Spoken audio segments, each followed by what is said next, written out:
Today is the longest day of the year, and I'm going to celebrate by like reading outside like as much as I can and just resting and soaking up the sun on my deck and a bunch of other places as well.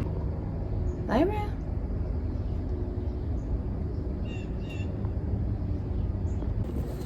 So right now I'm reading From the Wreck, which I'm hoping I'll finish soon just because it's so short.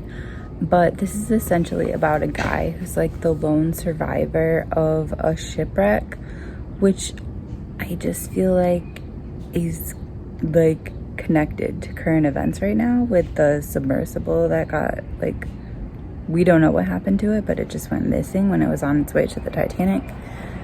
Anyway, basically everything I've been reading like seems to be like syncing with everything else I've been reading. So like I'll have a character in one book and then I'll start my next book and there's a character with the same name and it's like not the most common name, or in this case like I just saw Little Mermaid yesterday, and then if you notice like what's on the cover of this book, I don't know, I just think it's really cool when stuff like that happens.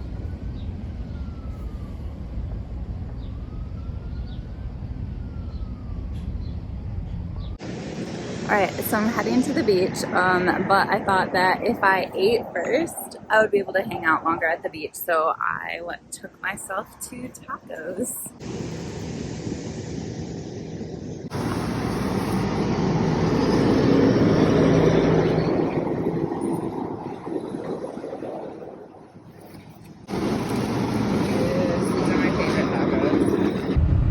Okay, so I'm heading to the beach now, but I just realized that I never really talked about the book From the Wreck or Into the Wreck, or I think it's From the Wreck.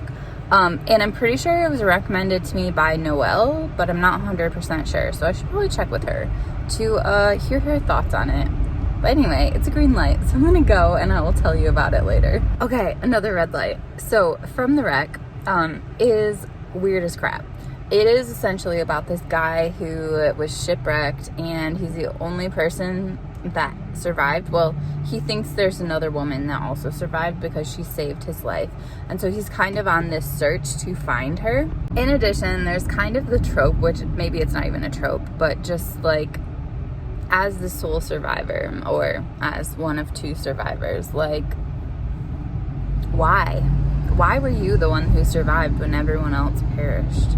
Okay, the final thing I have to say about this book is just that the main character, George, has gone through a traumatic experience, and a traumatic experience always, you know, leaves something with you. And because this book was weird as crap, the experience left something with him. Literally. That's all I think I'm gonna say. Anyway, I'm at Tunnel Park now. I haven't been here in a while, but oh my gosh, they just got really cool playground equipment. I can see that's totally different from last time. So if you have kids, this would be a good place to go. And yeah, I don't know. I'm in Holland right now, which is where tulip time is, but obviously that was a few months ago. And it also is a town that has a really, really nice downtown, really good for shopping. And in the winter, they have heated sidewalks, which melts all the snow and ice. So yeah, I really like Holland.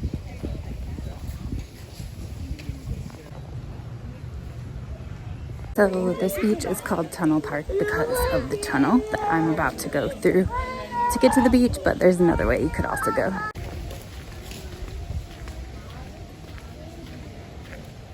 The sound waves soft.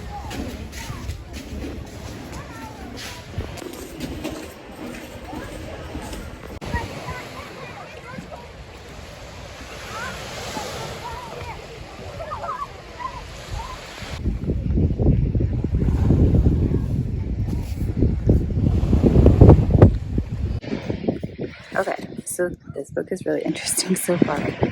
Essentially, it's this guy in Germany, and he is acquainted with this really wealthy family. They weren't always wealthy, but they kind of went from trailer park to like extreme wealth quite quickly.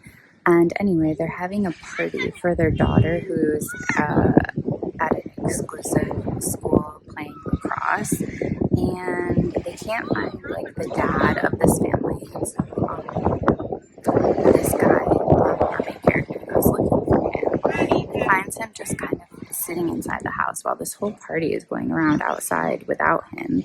And he quickly closes the folder, like a manila folder, when our main character comes in. What's our main character's name? I know he's an English professor, Andrew. So when Andrew comes in, he just closes this manila folder.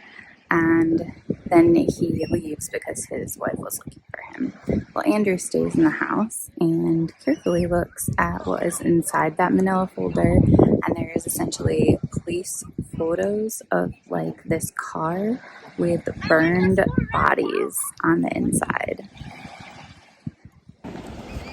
And I should say, the chapter ends with, an hour later, I was in the meadow helping my children learn to throw and catch a lacrosse ball, half my mind still stunned by the images, when I heard sirens up the hill. And I looked to the driveway. We all did. Just as a line of state police cruisers burst from the woods, lightning, the fog blue, then red, then blue.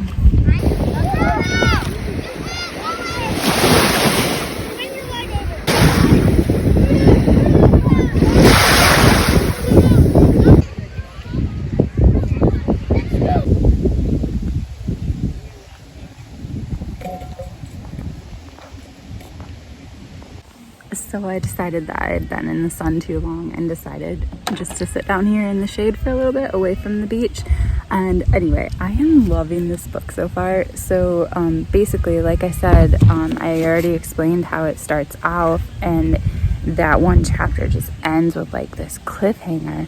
And like thus far, we've never gone back to that scene. So basically, you know, there's that discovery of that manila folder, and then every chapter since then, which I'm not super far in. Let me look what page I'm on. I'm only on page 50, but still it's like kind of far. Every chapter since then has been going back in time and like discovering like how Andrew originally like builds a connection with this family, with this couple that's being talked about in the first chapter. Like, I'm just loving it so much. Like, I love Maine as a setting. This is about rich people. I love reading books about rich people.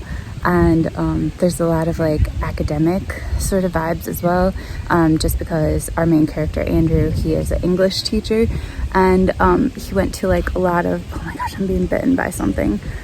He went to like a lot of prestigious schools in his day, so there's like that vibe as well, although like academia is not like a major part of this book. But yeah, so good, like exactly what I wanted to read. This book was recommended to me by someone from McLean and Eakin like last summer, so it's taken me a year to get to it, but so far I'm like really glad that I picked it up today.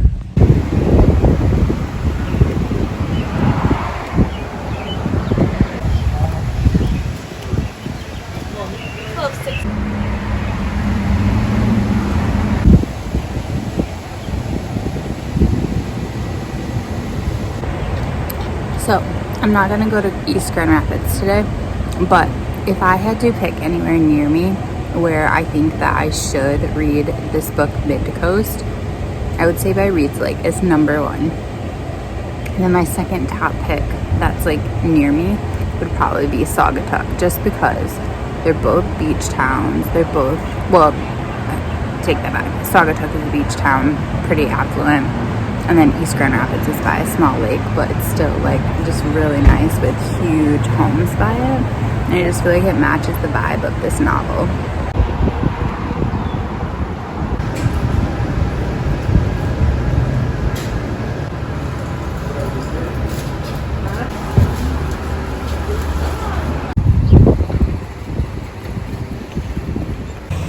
In a little bit today, I am doing my CSA pickup, and it turns out it is way too much food for me.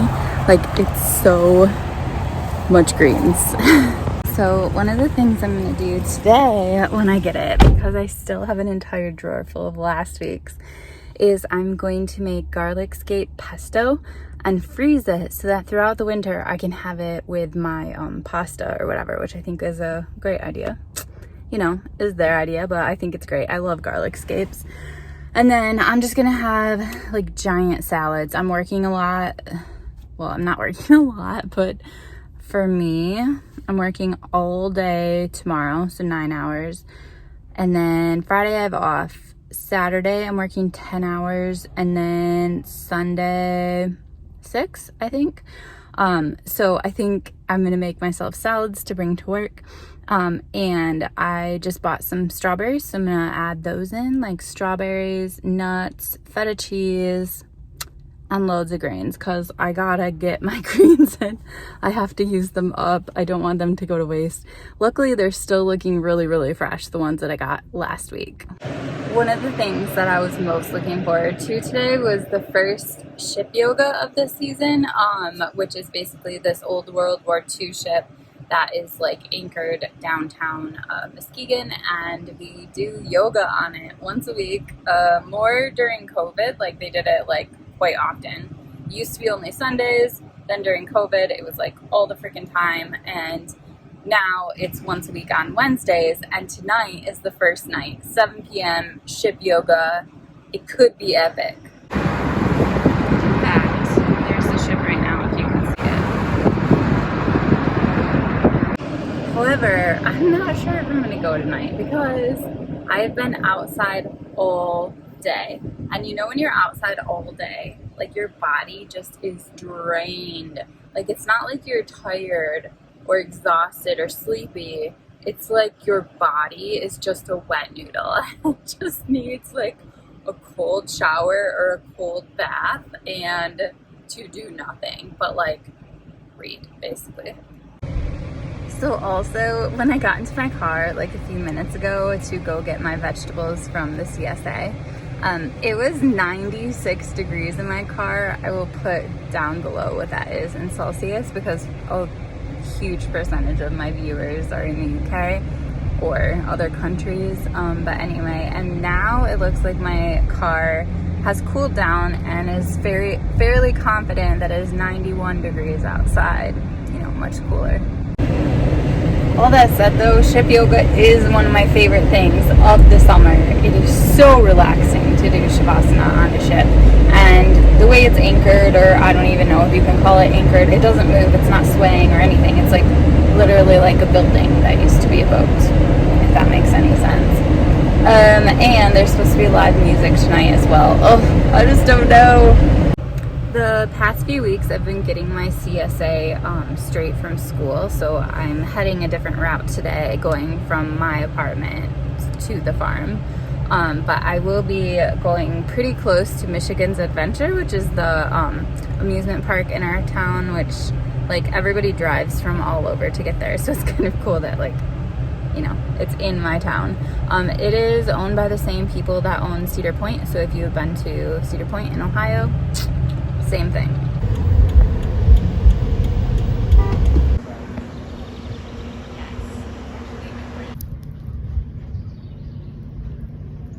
Oh my gosh, it's so hot here. I finally caved and turned the air on. So I deeply apologize for the sweat, but you know. So I did not go to yoga. It's like halfway over now. It's 7:30. I am cleaning up the kitchen because it is a hot mess to take care of all those veggies. But I ended up making a really good, really simple meal for dinner, and I feel like that is what I'm noticing about getting all these veggies is basically that like you have all these things, some of which you've never heard of, and so you're trying to find ways to make them, and a lot of the ways that they taste the best are just really simple recipes, and it's because they're so fresh that they taste so good. So I had, I'm not sure how to say this, tatsoi, Tatsoi, from my box last week, and I wanted to finish it. So I had this wilted tatsoi, or however you say it, pasta. So basically I just like cooked up the greens in a pan, and then I put salt and roasted garlic powder on them, and then I also cooked pasta, and then when the pasta was close to being done, I put some butter in the pan to melt with the greens. My favorite is like this oat milk vegan butter. You know, I'm not really vegan, but that butter is good. And then after the pasta was done, I just drained it and then mixed it all in. So it was like a butter, greens, pasta. It was so good, so good, so good. So I'm just putting away leftovers, cleaning up the kitchen, and then putting away all my greens and trying to figure out what the heck I'm gonna make the rest of the week with all the greens. Oh, and since I didn't show what we actually had this week in our order, let me pull it up really quickly. Swiss chard, which I know what it looks like, but I've honestly never cooked with it. Kohlrabi, which I also know what it looks like, have also never cooked with it. Napa cabbage, also don't think I've cooked with it, or just had it raw too, right? I suppose you could make like a slaw or something with it. Spinach, garlic scapes, which I'm obsessed with. Scallions, lettuce heads, and bok choy, which also I don't really know about bok choy either. Like, I'm used to having it in Asian food, but they're just like the teeny little guys. So like with a giant bok choy, like, tell me what to do. I just don't understand how to conquer something that's so huge. Anyway, happy summer. Thanks for hanging out with me today. I am going to finish cleaning the kitchen, take a cold bath or shower, and just chill and finish the rest of my book, because that book is so good that I'm reading. And I have to work all day tomorrow, so gotta live it up tonight.